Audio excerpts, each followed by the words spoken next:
تخافيش يا حبيبتي، ده العريس هو واهله. نامي يا ماما واطمني. يا ماما يا ماما، في ايه؟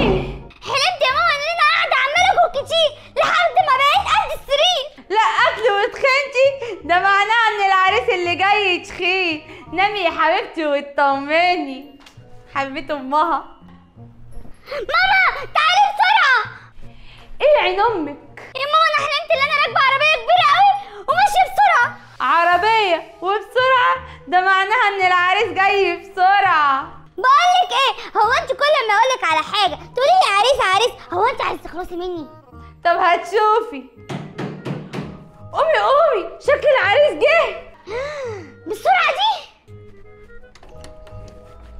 لا ما عنديش زباله النهارده يا عم محمد. ده بتاع الزباله، ما هو لايق عليكي.